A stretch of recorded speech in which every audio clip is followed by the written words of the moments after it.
វិធីសាស្ត្រក្នុងការកាត់បន្ថយអារម្មណ៍តប់ប្រមល់នៅក្នុងជីវិតការងារជំរាបសួរប្រិយមិត្ត Red Daily ជាទីរាប់អានថ្ងៃនេះជួបជាមួយខ្ញុំបាទនៅប្រធានបទថ្មីបន្តទៀតអំពីវិធីសាស្ត្រនៅក្នុងការកាត់បន្ថយអារម្មណ៍តប់ប្រមល់នៅក្នុងជីវិតការងារនៅពេលដែលយើងនិយាយអំពីជីវិតការងារខ្ញុំគិតថាយើងទាំងអស់គ្នាប្រហែលជាអ្នកខ្លះគាត់មានអារម្មណ៍សប្បាយរីករាយជាមួយនឹងជីវិតការងាររបស់គាត់ហើយក៏មានអ្នកខ្លះទៀតកំពុងតែមានអារម្មណ៍ថប់ប្រមល់មិនពេញចិត្តជាមួយនឹងការងាររបស់ខ្លួនឯងឬក៏ការងារនោះវាច្រើនពេកឬក៏មិត្តរួមការងាររបស់គាត់ហាក់បីដូចជាផ្ដល់នៅបន្ទុកការងារឲ្យគាត់កាន់តែច្រើនឡើងឬក៏មេរបស់គាត់នឹងបន្ថែមការងារឲ្យគាត់កាន់តែច្រើនដូច្នេះតើយើងមានវិធីសាស្ត្របែបណាខ្លះដើម្បីកាត់បន្ថយនៅអារម្មណ៍ stress ឬក៏អារម្មណ៍ថប់ប្រមល់អំពីការងារនៅក្នុងជីវិតរបស់យើងបានព្រោះទាំងខ្ញុំទាំងគេភាគច្រើនគឺយើងតែងតែទទួលនៅអារម្មណ៍មិនសូវជាសប្បាយចិត្តនៅពេលដែលការងារច្រើនហើយធ្វើឲ្យយើងពិបាកនៅក្នុងការសម្រេចចិត្តថានឹងធ្វើការងារមួយណាបានត្រឹមត្រូវថ្ងៃនេះខ្ញុំនឹងមានកលឹះមួយចំនួនសម្រាប់ចែកម្លែកបងប្អូនទាំងអស់គ្នាដើម្បីបានជាគំនិតនិងបានជាមេរៀនខ្លះៗនៅក្នុងការដោះស្រាយសម័យកាលនៅក្នុងជីវិតរបស់យើងដែលធ្វើឲ្យជីវិតរបស់យើងកាន់តែធូរស្រាលជាងមុនអំពីបញ្ហាក្នុងការធ្វើការងារឲ្យបានល្អប្រសើរជាងមុនគន្លឹះសំខាន់ទាំងអស់នេះគឺខ្ញុំបានដកស្រង់ចេញពីសៀវភៅមួយដែលមានឈ្មោះជាភាសាអង់គ្លេសថា The Art of the Laziness ដែលជាសៀវភៅនិយាយអំពីសិល្បៈនៃការកម្ចាត់នូវភាពខ្ជិលតើមានគន្លឹះណាខ្លះសូមបងប្អូនអរនេះទស្សនានិងស្ដាប់ដូចតទៅចំណុចដែលខ្ញុំនឹងចែករំលែកគឺមាន20ចំណុចធំសម្រាប់បងប្អូនអរគ្នាដើម្បីចាប់ផ្ដើមនៅជីវិតការងាររបស់យើងឲ្យបានល្អ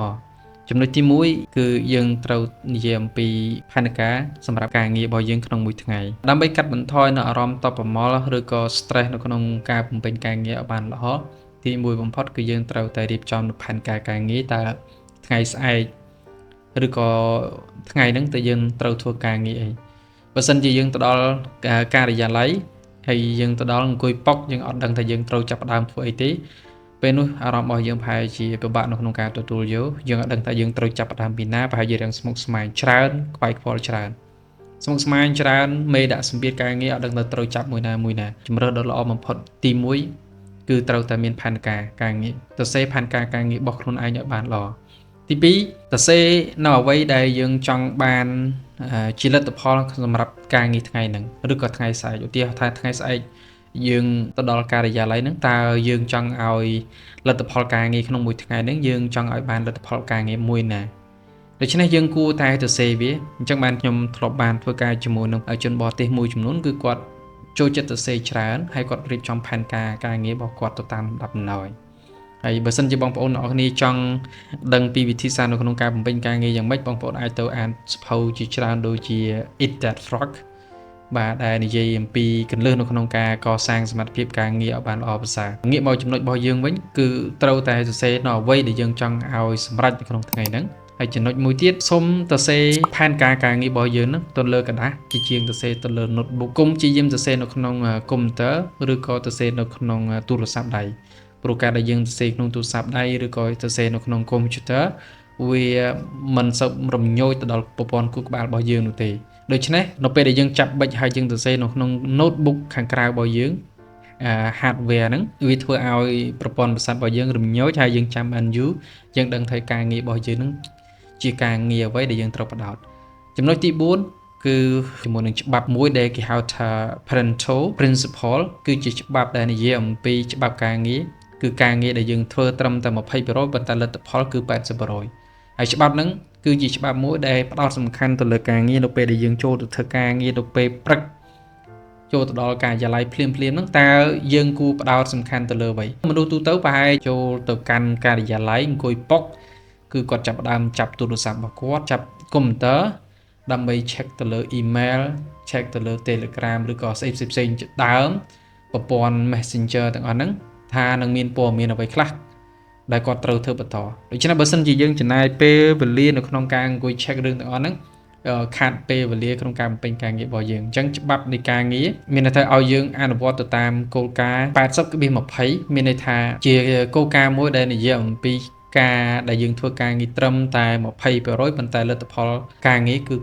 80% មានន័យថាយើងធ្វើការងារដែលសំខាន់ការងារដែលចាំបាច់ការងារដែលយើងបានរៀបចំផែនការរួចហើយគឺយើងធ្វើការងារនោះហើយការងារដែលមិនមែនជាការងារដែលចាំបាច់មិនមែនជាការងារដែលសំខាន់ គឺយើងត្រូវតែ skip វាចោលយើងត្រូវតែបោះបង់វាចោលចំណុចទី5ជាគន្លឹះមួយដែលចង់ចែករំលែកបងប្អូនយើងទាំងអស់គ្នាដែរដើម្បីកាត់បន្ថយនៅសកម្មភាពការងាររបស់យើងឲ្យបានល្អប្រសើរគឺយើងត្រូវតែឈប់ធ្វើការងារច្រើនក្នុងពេលតែមួយមានន័យថាពេលខ្លះការងារដែលយើងត្រូវធ្វើវាមានច្រើនហើយយើងចាប់អានេះបន្តិចអានោះបន្តិចចាប់អានេះបន្តិចអានោះបន្តិចពាក្យខ្មែរយើងថាត្រីរស់ក៏រួចទន្សាយក៏បាត់បើសិនជាយើងធ្វើការងារច្រើនក្នុងពេលតែមួយបើសិនជាប្រព័ន្ធខួរក្បាលរបស់យើងល្អហើយជាយើងមិនមានអារម្មណ៍ stress ឬក៏ថប់ប្រមល់អីទេប៉ុន្តែបើសិនជាខួរក្បាលយើងអត់សូវល្អគេអត់សូវបានគ្រប់គ្រាន់ផងចាប់ការងារនឹងភ្លាមគឺយើងវង្វេងហើយបាទស្មុគស្មាញតែម្ដងអញ្ចឹងវិធីដ៏ល្អបំផុតគឺបញ្ឈប់ភ្លាមនៅការងារដែលធ្វើច្រើនក្នុងពេលតែមួយផ្ដោតតែមួយបានហើយចំណុចទី6គឺ focus on one task at a time មានន័យថាផ្ដោតសំខាន់ទៅលើការងារហ្នឹងក្នុងពេលហ្នឹងគឺការងារតែមួយកុំផ្ដោតទៅលើការងារច្រើនពេកឧទាហរណ៍ថាយើងកំពុងតែរៀបចំរបាយការណ៍ទៅកាន់ថ្នាក់ដឹកនាំឬក៏ផ្នែកណាមួយការងាររបស់យើងត្រូវរៀបចំយ៉ាងម៉េចគឺធ្វើតែការងារមួយហ្នឹងឲ្យបានល្អឲ្យបានគ្រប់គ្រាន់ទាន់ពេលវេលាតែពេលហ្នឹងតែម្ដងមួយទៀតយើងក៏គួរតែកាត់បន្ថយ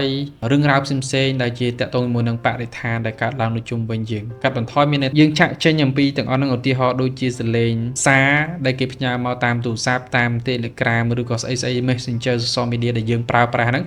យើងគួរតែដាក់វា mood ចង់បំពេញការងារមួយនឹងឲ្យបានល្អប្រសើរគឺយើងត្រូវតែកាត់ការងារមួយនឹងបែបចេញ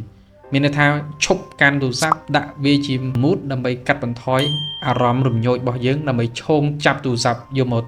check មើលព័ត៌មានថាគេផ្ញើមកជាអីចំណុចមួយទៀតបើសិនជាយើងមានអារម្មណ៍ថាហត់នឿយនៅក្នុងការងារហ្នឹងគឺយើងត្រូវតែរកកន្លែងសម្រាប់ take a nap នោះមានន័យថាយើងត្រូវតែទៅរកកន្លែងមួយដែលយើងអាច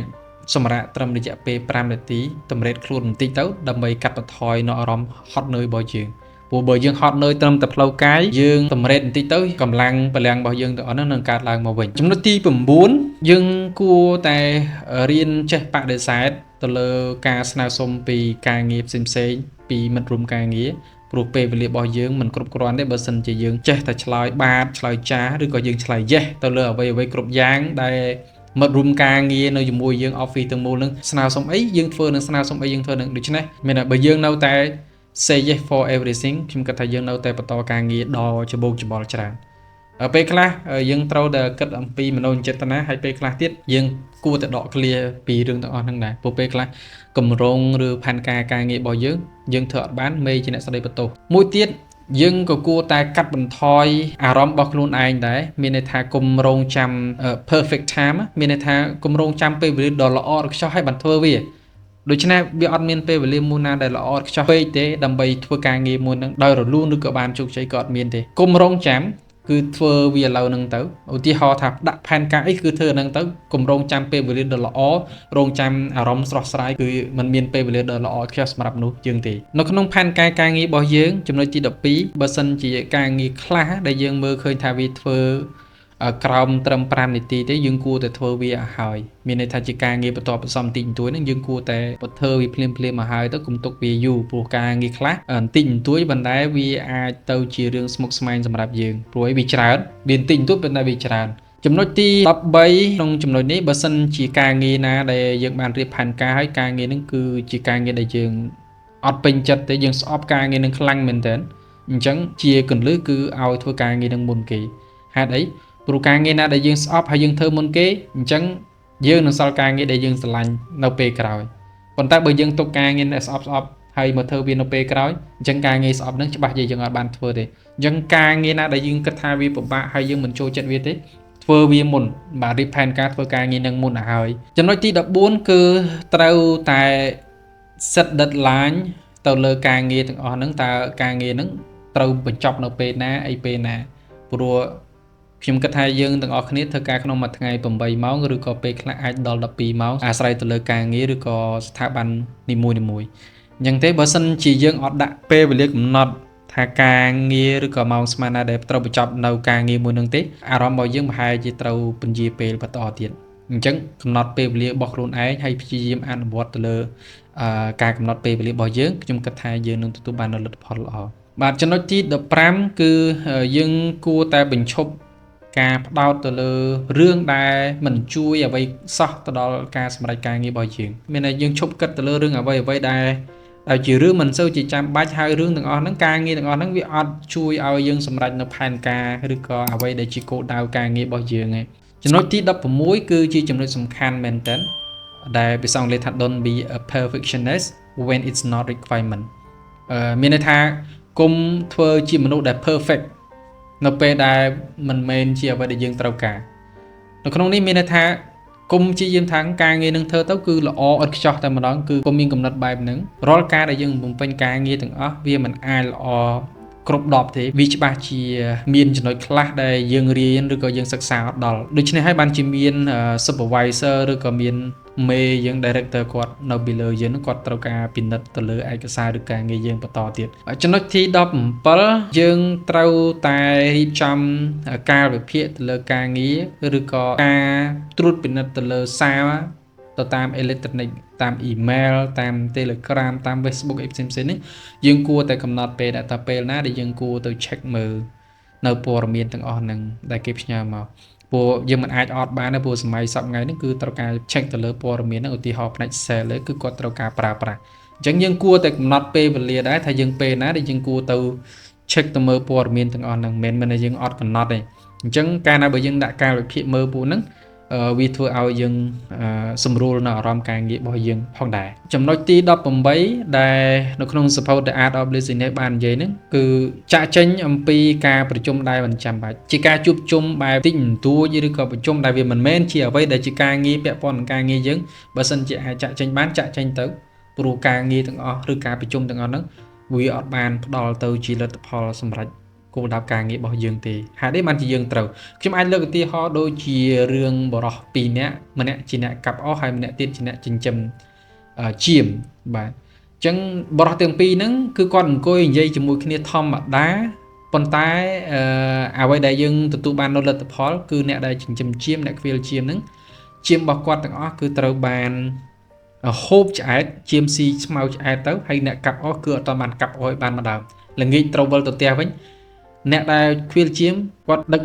ចៀមគាត់យកទៅផ្ទះវិញហើយអ្នកដែលកាប់អុសគឺអត់មានអុសសំបីតែម្ដងដូច្នេះវាអត់ចាំបាច់អីដែលថាយើងត្រូវទៅអង្គុយចូលរួមរាល់ការប្រជុំនានាដែលវាជាការប្រជុំមិនចាំបាច់ពាក់ព័ន្ធនឹងការរបស់យើងទេគួរតែចាក់ចេញដែរចំណុចទី19ចាក់ចេញអំពីមនុស្សដែលមាននៅគំនិតអវិជ្ជមានហេតុតែបានយើងគួរចាក់ចេញមនុស្សដែលមានគំនិតអវិជ្ជមានគឺគាត់នាំយើងនិយាយពីនេះនិយាយពីនោះនិយាយអាក្រក់ពីនេះនិយាយអាក្រក់ពីនេះនោះអញ្ចឹងការដែលគាត់នាំយើងនិយាយពីអាក្រក់អញ្ចេះអាក្រក់អញ្ចោះអាក្រក់អញ្ចេះយើងអត់មានពេលវេលាដើម្បីបំពេញការងាររបស់យើងទេចំណុចចុងក្រោយសំខាន់គឺយើងធ្វើនៅអ្វីដែលយើងស្រឡាញ់ការងារណាដែលយើងស្រឡាញ់យើងធ្វើវាទៅមិនបាច់ទុកវាយូរទៀតទេតែយើងនិយាយអង់គ្លេសថា do what you love អញ្ចឹងផ្ដើមឬក៏ធ្វើការងារណាដែលយើងពេញចិត្តធ្វើវាចាប់ផ្ដើមធ្វើវាតែម្ដងអ្វីដែលយើងបានរៀបចំផែនការទាំងអស់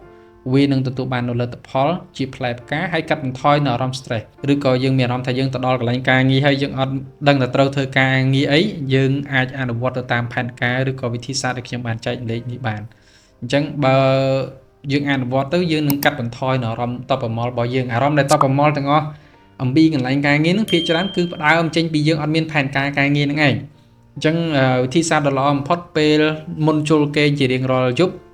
យើងគួរតែមាន notebook មួយក្បាលហើយអង្គុយសរសេរនៅអ្វីដែលយើងត្រូវធ្វើការងារនៅថ្ងៃស្អែកព្រោះការងារនៅថ្ងៃស្អែកគឺបញ្ជាក់អំពីសមិទ្ធផលការងារនៅថ្ងៃ